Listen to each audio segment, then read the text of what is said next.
بسم اللہ الرحمن الرحیم۔ شروع اللہ کے نام سے جو بڑا مہربان نہایتی رحم کرنے والا ہے۔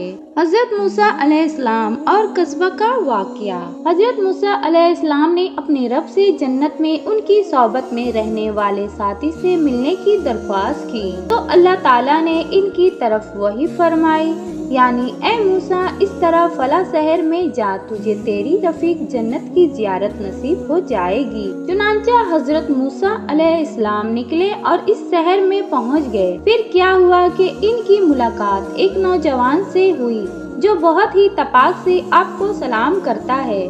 حضرت موسیٰ علیہ السلام اس سے کہتے ہیں، اے عبداللہ تجھ پر بھی سلام ہو، کیا آج کی رات میں تمہارے پاس بطور مہمان رہ سکتا ہوں؟ نوجوان نے ان سے کہا، اے شخص اگر تم سب گزارنے پر راضی ہو تو ٹھیک ہے، جو کچھ میرے پاس ہے اس کے ذریعہ میں تمہیں عزت و اکرام دوں گا۔ حضرت موسیٰ علیہ السلام نے کہا، جو کچھ تمہارے پاس ہے میں اس سے راضی ہوں۔ لہٰذا اس نے حضرت موسیٰ علیہ السلام کو بڑے ہی عزت سے اتارا اور آپ کو لے کر اپنی دکان کی طرف بڑھا۔ یہ نوجوان پیشے کے اعتبار سے قصاب تھا، انہیں نہایت ادب و احترام کے ساتھ بیٹھایا، حتیٰ کہ خود خرید و فروخت سے فارغ ہو لیا۔ اور اس نوجوان کا معمول یہ تھا کہ جب بھی کوئی چربی اور بھیجا دیکھتا تو فوراً اسے الگ کر دیتا۔ جب گھر واپسی کا وقت آیا تو اس نے حضرت موسیٰ علیہ السلام کا ہاتھ پکڑا اور انہیں اپنی منزل پر لے کر آیا۔ پھر اس نے اس چربی اور بھیجے کو پکانا شروع کیا۔ جب گھر کے اندر گھسا تو چھت سے لٹکے ہوئے دو بڑے ٹوکرے تھے، ایک کو نہایت آہستہ سے اتارا جس کے اندر ایک بوڑھا شخص پڑا تھا، جس کی دونوں آئیبرو بڑھاپے کی وجہ سے اس کی آنکھوں پر ڈھلک آئی تھی۔ اس نے پہلے اس کو ٹوکرے سے نکالا، اس کا چہرہ و لباس دھویا اور اس ٹوکرے کو دھونی دے کر خوشبودار کیا، پھر اسے وہی لباس پہنا دیا، پھر روٹی لیا اور اسے کوٹ کر باریک کیا اور چربی اور بھیجے ملا کر اسے پیٹ بھر کر کھلایا پلایا۔ تو اس بوڑھے نے دعا کے طور پر کہا، پیارے بیٹے تو میری جتنی خدمت کر رہا ہے اللہ تجھے اس کا بہترین صلہ عطا فرمائے اور جنت میں تجھے موسیٰ بن عمران کی رفاقت نصیب کرے۔ پھر دوسرا ٹوکرا اتارا اور پہلے کی طرح اس کو بھی کھلا پلا کر سیراب کر دیا، جس کے اندر ناتون بوڑھی پڑی تھی۔ تو اس نوجوان نے اس بوڑھی کے ساتھ بھی بالکل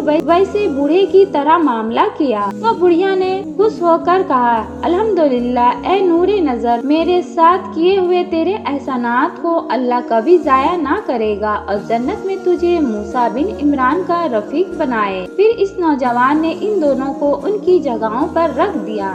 اب حضرت موسیٰ علیہ السلام ان کی رحمت و صفا کو دیکھ کر وہاں سے سسکتے وہاں سے باہر نکل آنا چاہ رہے تھے کہ نوجوان دوڑ کر حضرت موسیٰ علیہ السلام کے پیچھے آیا اور انہیں کھانا پیش کیا۔ آپ نے فرمایا، میرے دوست میں تیری کھانے کی ایک ذرا حاجت نہیں، دراصل میں نے اللہ تعالیٰ سے جنت میں اپنے ساتھی کو دیکھنے کی درخواست کی تھی تو اللہ تعالیٰ نے میرے پاس وحی کی کہ میری جنتی دوست تو ہوگا۔ اس پر نوجوان نے کہا، اللہ آپ پر اپنی رحمتوں کی برکہ برسائے، یہ تو بتائیں آپ ہے کون؟ حضرت موسیٰ علیہ السلام نے فرمایا، میں موسیٰ بن عمران ہوں۔ اتنا سننا تھا کہ نوجوان وہیں بے ہوش ہو کر گر پڑا۔ پھر حضرت موسیٰ علیہ السلام والدین کے پاس گئے اور انہیں بتایا کہ اللہ تعالیٰ کی بارگاہ میں ان دونوں کی دعائیں مستحب ہو چکی ہے اور موسیٰ علیہ السلام کو رب العالمین نے اس کی خبر دے دی ہے۔ جب ان دونوں نے یہ بات سنی،